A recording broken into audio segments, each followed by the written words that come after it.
So this is our time to have open discussion. So if you have questions about the practice, don't ask me what we did last night. I'm suffering from amnesia. But otherwise, oh yeah, yeah. This part's especially, this will small go in your hair so it doesn't fall off.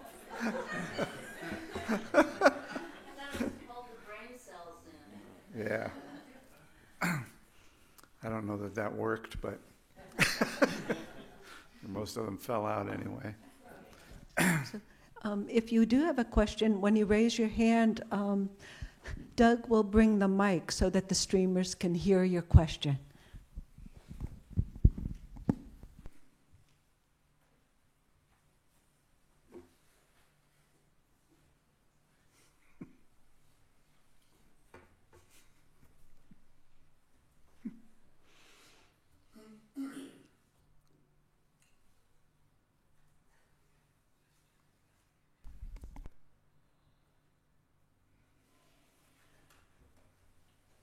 Yeah, Juditha.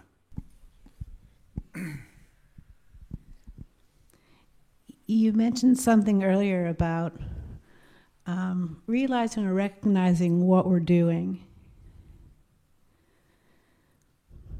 And so my question is about that. I have the idea, maybe a mistaken idea, that less is more, that what we're doing is not doing. Say that again. What you're doing is not doing? Not doing. Kind of just I see. You mean to say what you're doing is not what you're supposed to be doing? Well, that is also true, but... That's part B. Yeah, right. But what I mean to say is kind of my sense has been that not doing is what I'm learning to do.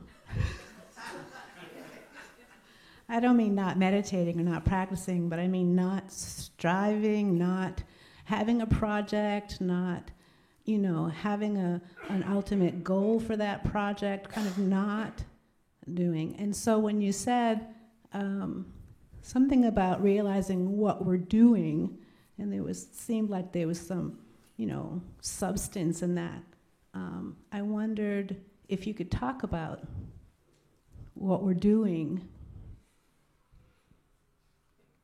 Yeah, of course. We can talk about everything, as we know.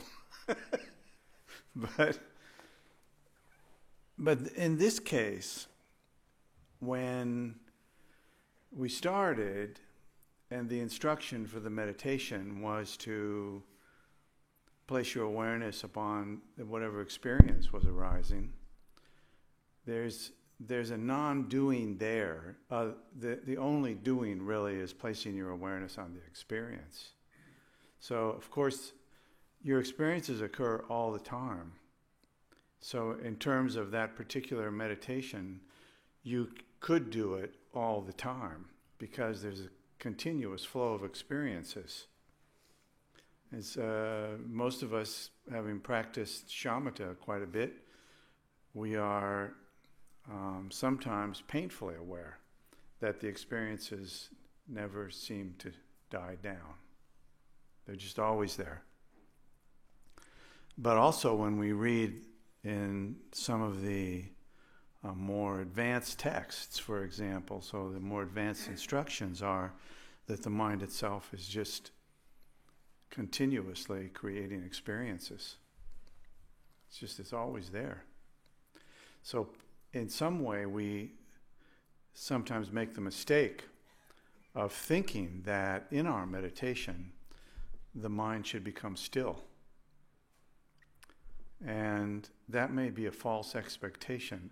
It may be better to acknowledge from the get-go that this is not likely to be the case. So this is, if I can just kind of like touch on an important distinction that we could find useful to make, the distinction between the mind, the nature of mind, the mind, which is a completely non-physical thing from a Buddhist perspective, and the brain, which is a completely physical thing. So when we meditate, of course, we're using both of those things, the brain and the mind. But usually, we get confused by it. So we tend to simplify the practice a little bit, where we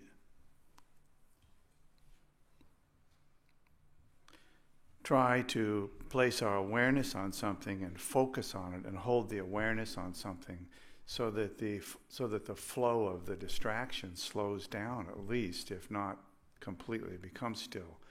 But the complete stillness is really quite rare because, again, the nature of mind is actually more movement than it is stillness.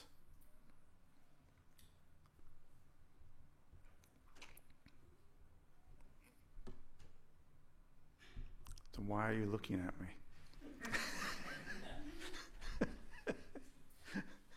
Why wouldn't I?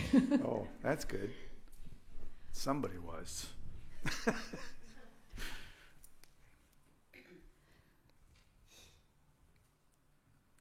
So if I get caught up in thinking I am kind of doing something, and What is it you said? You're caught up and you're kind of what? if I get caught up in thinking I'm doing something, Oh, yeah. and it has a particular end point to it, Yeah. and I need to do it well, and I need to be involved in this project that I'm doing, Yes. I get a little off, Yeah. Make a distinction there.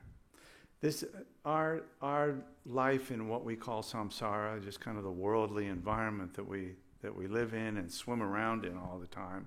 Yes, we have projects, we have commitments, we have all sorts of things that we're involved in. That's a different situation. So yeah, it would be really good if we could carry our practice to all of those situations. That would be spectacular. But actually, for most of us, it's enough to be able to sit down and just learn to put all of those projects aside.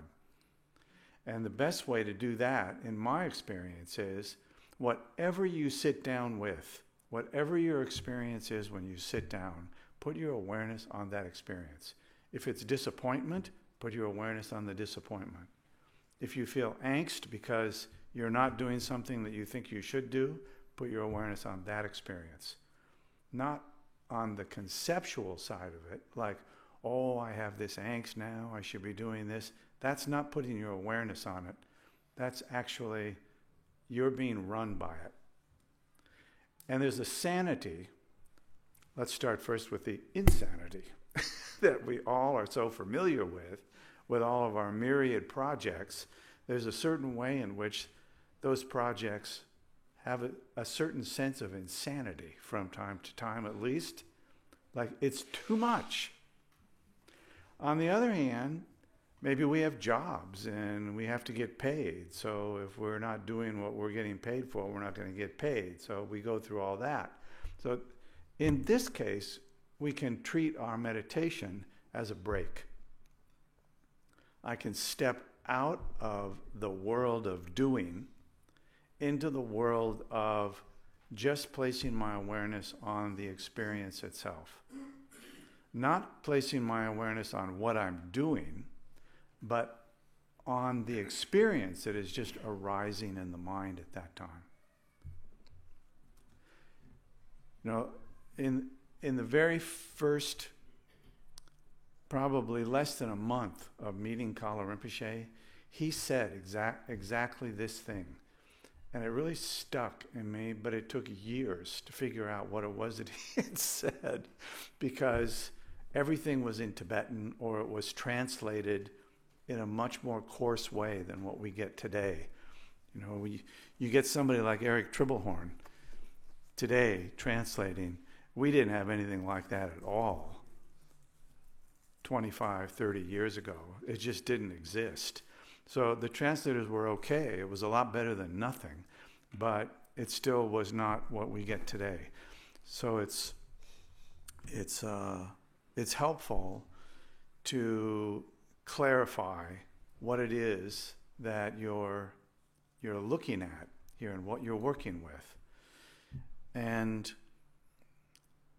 the nice thing about, well, let me say what Kala Rinpoche said. He said, amongst many things, he said, if you can find one thing in the myriad of practices that, and he always talked about, of course, Tibetan Buddhism primarily, if you can find one practice that works for you, that feels really helpful and positive, you don't need anything else. He said, if you pursue that one thing, you will discover the entire path from it. Now, I think what he meant is that your curiosity will lead you to investigate and to get more teachings, and gradually it'll fill out, and you'll have a more robust approach. But I think he also meant that if you can actually become inspired by one thing and stay inspired with that one authentic piece of the Dharma, that you would discover the entire path from that one thing.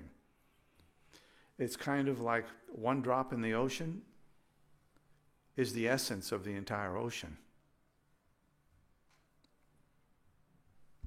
So one drop's not going to satisfy our thirst, but we're not talking about thirst and eating and all of our ordinary activities. We're talking about doing something which is fundamentally extraordinary amongst human beings, which is to stop doing what we're doing and let our awareness rest on the doing that occurs naturally in the mind all the time, the kind of experiences that continuously arise. We don't do that. We don't have the experience of doing that. So because we don't, we have to create a Dharma center where you can go, and that's your job there, is to do something different. Place your awareness on what is naturally arising and occurring. If we could do that on our own, we wouldn't need to come together, though we might do it for the benefit of others, hopefully, but really, if you can just meditate enough to get a break, and you witness that break, and you have the experience of it, and you put your awareness on that experience, the likelihood that you will continue is very high. If you don't do that, the likelihood becomes very low. So it's common for people to say, I used to meditate more and now I haven't meditated for years. It's not uncommon because they kind of lost the method. They gave up part of the support, which is a community. You know, you actually need people in a community like this who will say, how's your meditation? So when you say, I haven't meditated in 3 weeks or 3 months or something, that somebody who's your friend will say, what the hell's the matter? What do I need to do to help you do that? It's important to have friends who share the practice so that they will help you, they will notice, and they will say, it looks like you're indulging in some kind of thing that is not helpful. And then you feel, because they're your friend, you'll feel like it's important for you to pay some attention to the advice they give you. Does that make sense? We're back? Okay.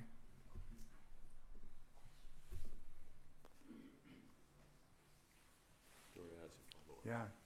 Dora. I have a follow-up question. I think it's a follow-up. Anyway,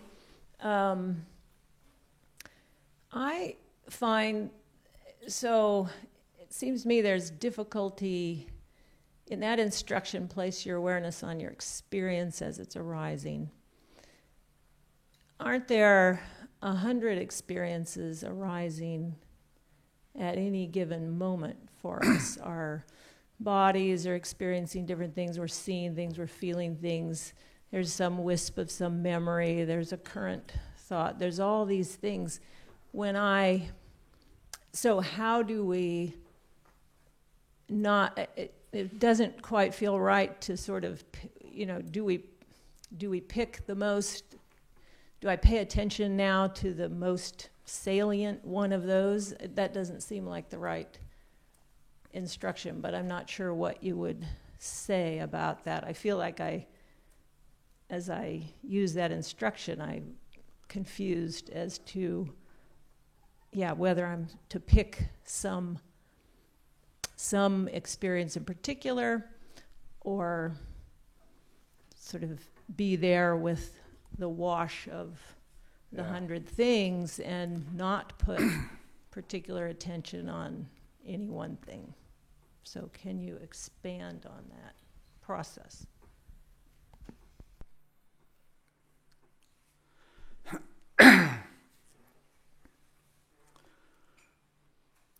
I'm not sure that it's true that there's a myriad of experiences occurring simultaneously. So I remember once, I think it was at the time that we had Kempo Tsultrim teaching, that he mentioned something that I'd heard before, which was that even though we can have a long list of things that we're trying to accomplish, that from the perspective of the flow of experiences in the mind, they're like single file. It's like there's one occurring at a time, and they may be coming quickly, but there's only one occurring at a time. And if we can stop and put our awareness on any one of them, then the salient experience, which is really helpful, is that experience vanishes. So the common teaching on that is that the experience dissolves into the emptiness that was always part of it. So it was never separate from that. And we talk so much about emptiness without actually getting down to like, well, what good is it for me? And that particular teaching, I think, is actually very good for us to relate to. That it's easy for us to confirm that an experience arises, it's there for some period of time, but it's also kind of like a bubble, then it's gone. And so the explanation of that was, that is the dissolution of that experience into emptiness. The into is a little bit like not right, since the emptiness was always there with it. But sometimes I've heard it, and maybe you have too, heard it described as the emptiness and the appearance are actually, they talk about it in a way as if they were separate. But we know they're not. They're actually not separate. They're exactly the same in the sense that they are, actually to say they're the same is not quite right. The emptiness and the appearance are co-emergent. They arise at the same time, they dissolve at the same time. They don't necessarily dissolve predictably, instantaneously, but if you put your awareness on it, and this is the benefit of getting good at putting your awareness on an experience, is you will witness the experience dissolving. So normally we realize, oh, it's gone. Kind of like a bubble that pops. We didn't really see it pop, but we noticed that it wasn't there anymore. So what is helpful is to place our awareness on the experience that's arising so that we can actually witness it dissolving. So the description that I found most inspiring is the awareness resting on the experience and the experiencer witnessing the dissolution that is witnessing the the union of the appearance of emptiness, the union of emptiness and appearance. Sorry. So I think that requires a little bit of developing the ability to rest the awareness there. It has a little bit of the sense of trying to place one marble on top of another one. So as soon as you have put your awareness there and relaxed, it feels like the marble rolled off, and now we're in another place. But just like when we practice shamatha, we can develop an ability to rest with an experience that's arising without trying to interfere with the experience, without trying to get it to do something or to get distracted by what it is we feel we should be doing with that experience. So I think this is just a wholly separate thing. When we sit down and do normal shamatha, and I say normal only in the sense of the usual shamatha, is we put our awareness on an object like this little thing that you put liquids on, right? But if I put my awareness on this does not attract me. It neither repels nor attracts. It's irrelevant. It doesn't have any sense of interest about it. But let's say that I'm angry and I put my awareness on the anger. That has a certain power to it. Maybe, like we are sometimes, we are attached to being angry. We want to be angry. We don't want to give the anger up. It's like it's morphing into righteous anger, and we refuse to give it up. It's very difficult to put your awareness on that. But if you can put your awareness on that and witness the disillusion of it, you are witnessing something really profound. I can say from my own experience, it often leaves me with a sense of, I want to do it again. I want to do it again. I want to see it again. I want to do it again. And yet, it's not easy to find situations which feel inspiring, like putting your awareness on this. So it dissolves. So what? It doesn't compel us in a certain way. But if I'm living in a space of white anger and I see that dissolve, that's a big deal. We feel the big dealness of it. It's very clear. Like a certain sense of like, whoa, I've never had that experience before. I put my awareness on this thing, which is not good. I lose my friends because of this thing. I make myself sick because of this thing, and I put my awareness on it, and it just dissolved. It's important to recognize that is potentially a big insight. And if you can do it once, of course, you can do it again.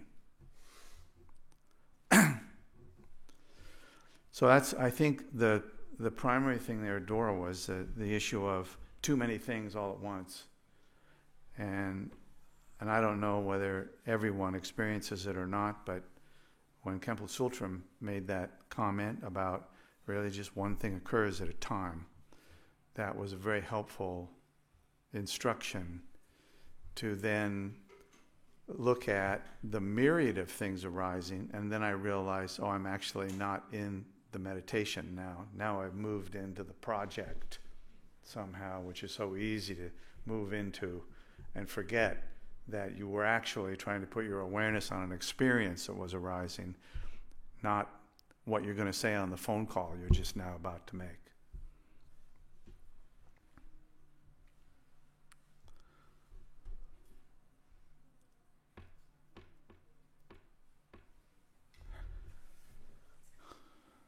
Dora, anything?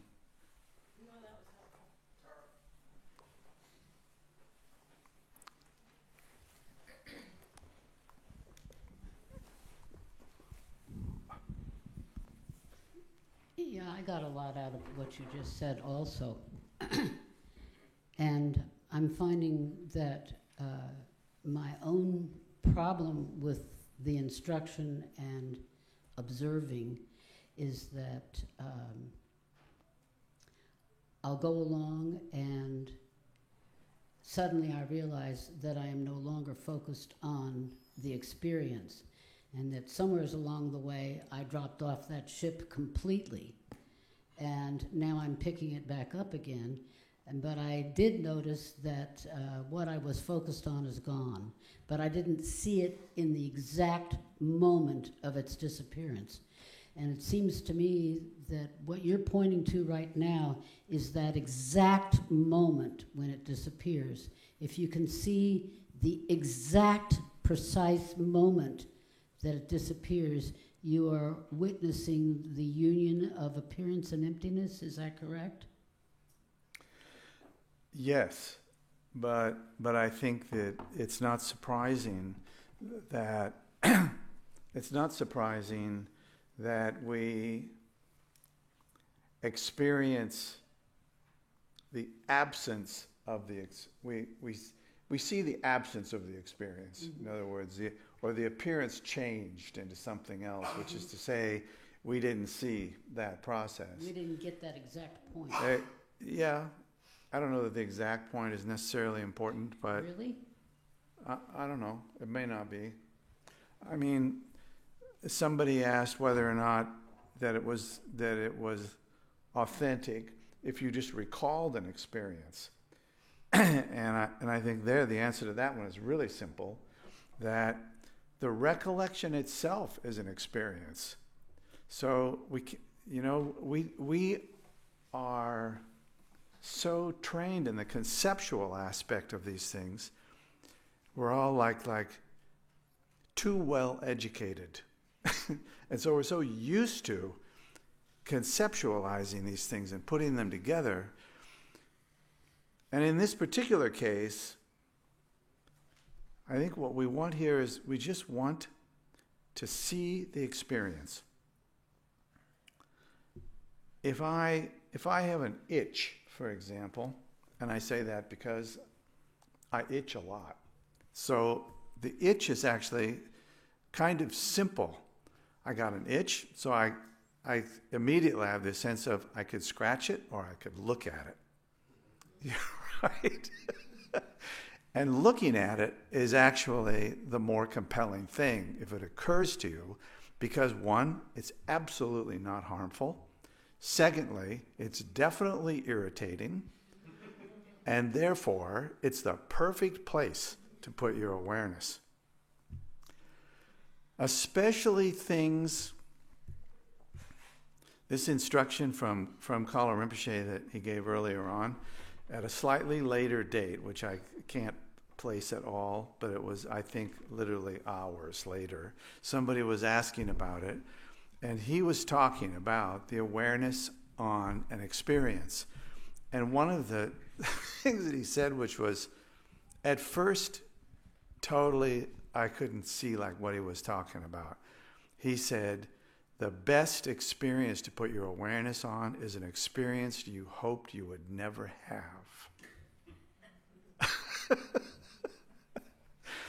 Because if you can put your awareness there, it's almost like if you can put the magnet close enough to the refrigerator, it will leap out of your hands and stick to the refrigerator. You'll have to get a pliers to get it off. And in this same way, if you can place your awareness on an experience that you hoped you would never have, or some negative thing that you really don't want to work with, the likelihood is that will work the best. Whereas, see, this doesn't work. It's not a magnet. It doesn't work. So the best thing is the thing that you find not necessarily challenging. It could be really pleasant. But the challenging thing has the benefit of, I want to do something about this. And I want to do something about it in the context of my Dharma practice or in the context of working with difficult situations. We don't feel inspired when you're having like a very pleasant experience and you're thinking, well, I could do this and it would probably disappear. Oh, that's great. We don't think that. We think, no, I need to find something really that's unpleasant because I want to get rid of it. And so that doesn't work either. We just replace one thing with the other thing. So I think really the profundity of it is all day long you're out in the world or you're at home and you're working. You could take literally 10 or 20 seconds every 10 or 20 minutes and just stop for a moment and watch. There's a continuous flow of experiences just flowing down all the time. They don't necessarily have names like pleasant, unpleasant. They don't necessarily relate to memories that we've had, but memories are totally okay, especially if it's a memory you never wanted to have or a memory you'd hope to get rid of, and here it is again, so that you can put your awareness on that thing. And Kala Rinpoche saying it was particularly compelling because he was a compelling personage. So when he said it, it seemed like that's what it is. You want to place your awareness on really difficult states of mind and experiences that are occurring.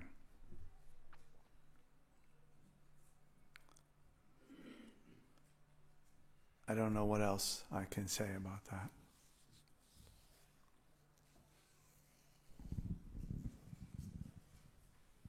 Say I was experiencing from something that had just happened, a feeling of rejection. It seems to me that if I focus my attention on that, I'm just going to feel it more deeply, which is something I'm not going to want to do. That's right.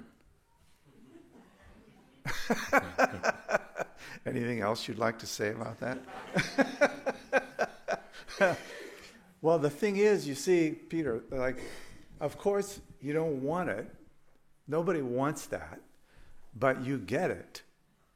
And having gotten it, so then in that same like short couple of weeks with Kala Rinpoche, he gave the advice which is really difficult, which was when you have a really difficult experience or difficult situation, you transform it by holding the view that the experience you're having is a gift from the Guru. So now, if you don't have, let's just, literally translate the word guru into teacher, somebody who maybe you have some appreciation for, not necessarily really high appreciation, but that's even better. Because then you can come to the place of, the one thing I know is this person would never hurt me. Everything I've ever gotten from this person has been helpful and beneficial. So that makes it easier to hold the view that the negative experience I'm getting is a gift. So it's a gift because I have the ability to work with it. I have the ability to rest my awareness on it and discover its actual nature. Whereas if I didn't have the instruction and I didn't have that relationship, I would just be pissed off at somebody. And we all know how great that is and how useful it is, right? So I think these are meant to be, these kinds of instructions are literally meant to be points at which we can enter into authentic practice.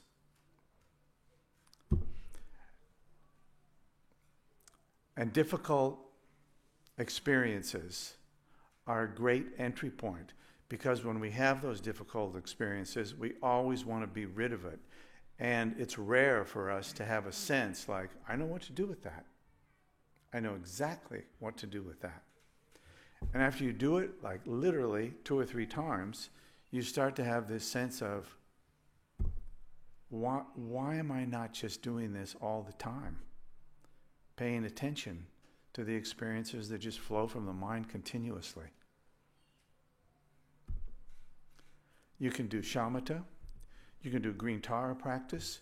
You can do Vajrayana visualizations and all of these things. Every one of them embodies an experience. And we're meant to place our awareness on that experience. That's always a piece of the practice. It's never a practice to avoid the experience. It's a practice to see the nature of that experience. You can't see the nature of an experience you haven't had. It's difficult to see the nature of an experience you threw away. So one of the benefits is you get good at placing your awareness on the experience, you stop throwing these things away. They're valuable.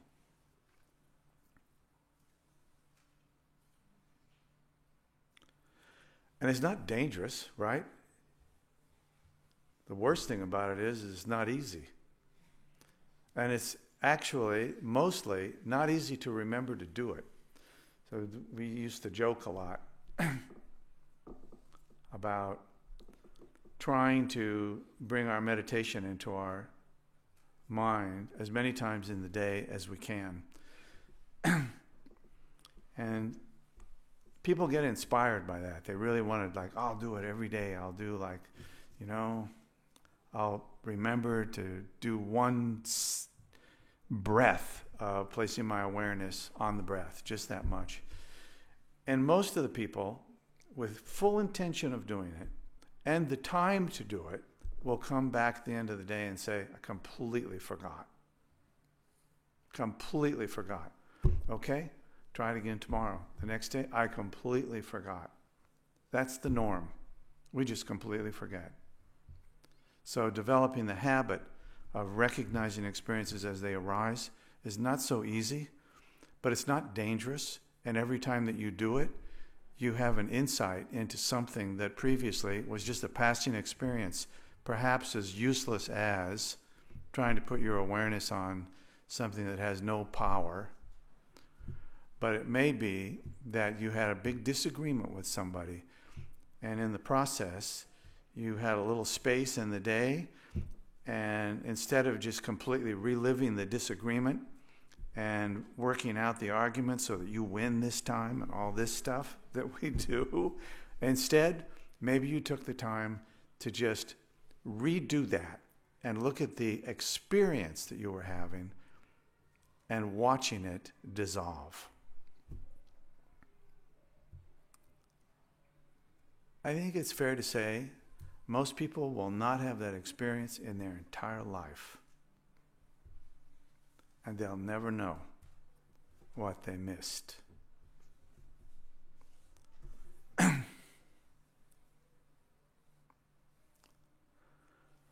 So I like to say, don't normalize the habit of forgetting to practice with all of your experiences. You're really like discarding the most precious thing you have.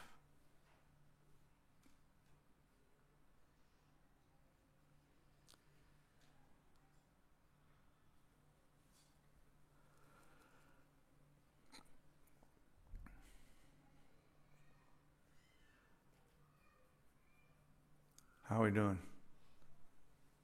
You're doing great.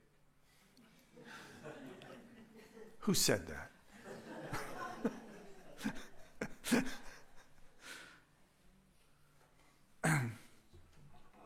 Well, will it help if I wear this? Is that? Oh. I feel a little bit selfish asking another question because there's so many people here and I wish everybody was asking questions except me. However, I'm wondering if you could say, where does ordinary mind, Tamal Shepa, come into this? Because it must.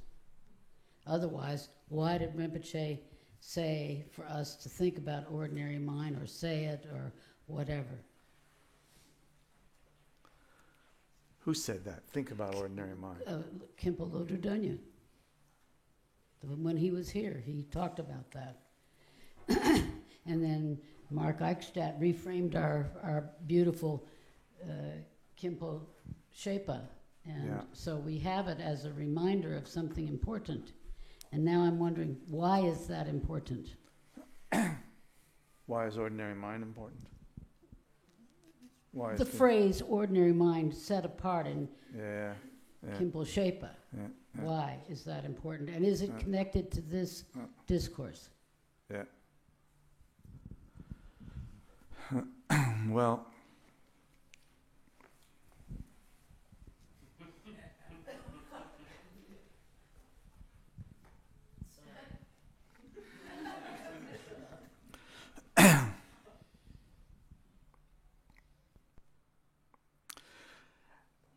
actually, I think that we are talking about ordinary mind.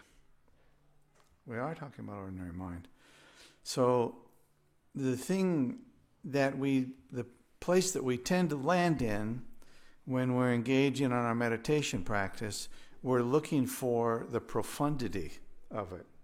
Like, I should be really struck by something profound because I'm trying to rest my mind, which I almost never do, and we tend to manipulate our meditation in ways that sometimes we fool ourselves.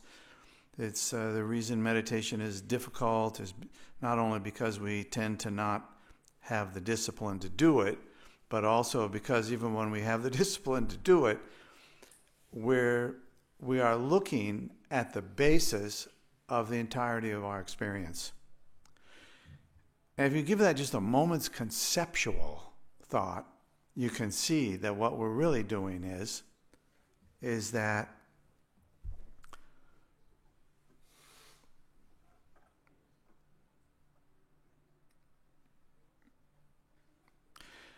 we're trying to get to the place where we can see that our experience does not happen to us, that it is not something that somebody else did to us, or even that we somehow did to ourselves, but that the nature of mind itself is such that the experiences continue to flow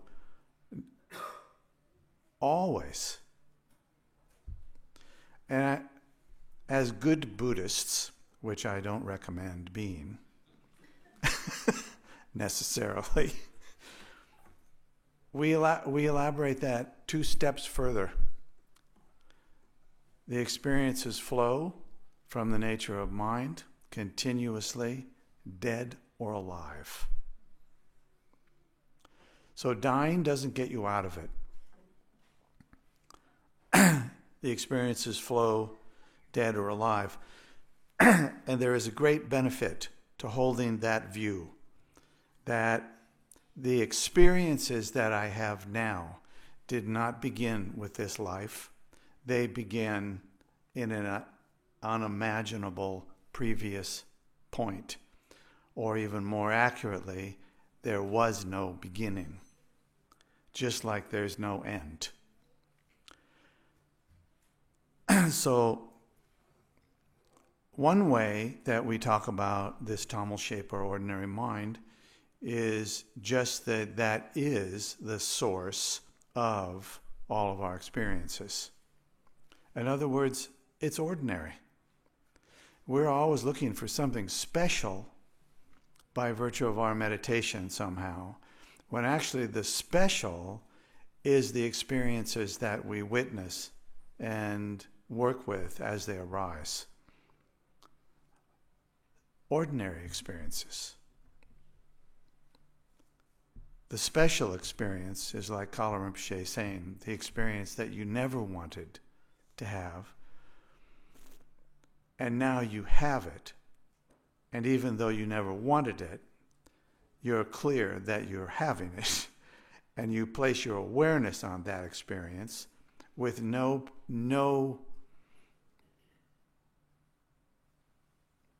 ulterior motive other than just seeing the experience. And seeing the experience, no hope of it getting better or getting worse. No fear of it getting better or getting worse. Just resting the awareness on that experience. So I think we can talk about ordinary mind. It's kind of not so interesting because it's ordinary.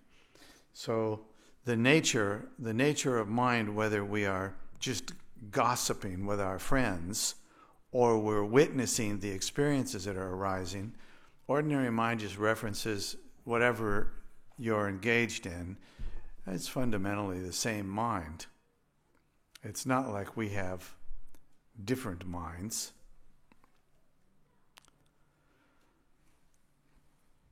I think the more important thing is, can we rest our awareness on the experience? That's where we witness it experientially. So otherwise we sometimes spend too much time trying to understand things conceptually. And in this world, as we all know, you can buy as many books as you can afford on virtually every profound subject that there is to have a profound subject about.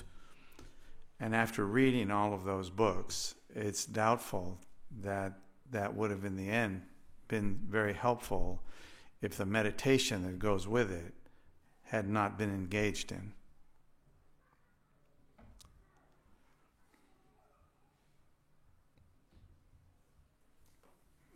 All right. So I'll just say one last thing, and that is, I understand from what you've just said that ordinary mind is a source of continuous great opportunity. Yeah.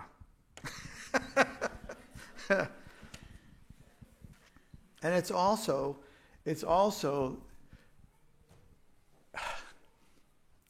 when Kala Rinpoche said, the best gift is the experience that you hoped you would never have. I remember having the sense that what he was saying was, don't blame someone else for your experience. But I think it's actually more profound than that. I think the advice really was more along the lines of, if you really want to get at the nature of it, you have to take full responsibility for the experience. And the best way to do that is neither grasp nor reject. Just place your awareness on the experience. Don't hope for it to remain. Don't fear that it will go away. There's another experience right behind it anyway. And so the actual practice of placing the awareness on an experience is possible 24 hours a day, every minute. It's continuous, including sleep, including dying, and including death. So death is probably a good place to conclude our conversation.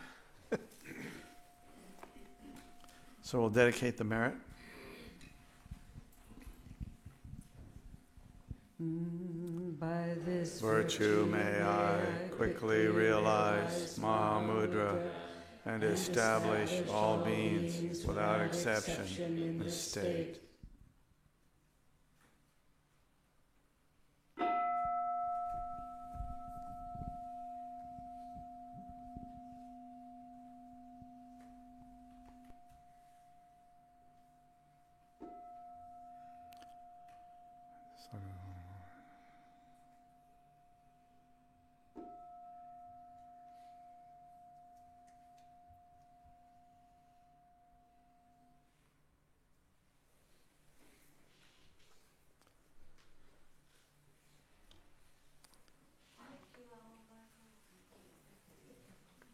Do we have a meeting tonight also for anyone who's interested?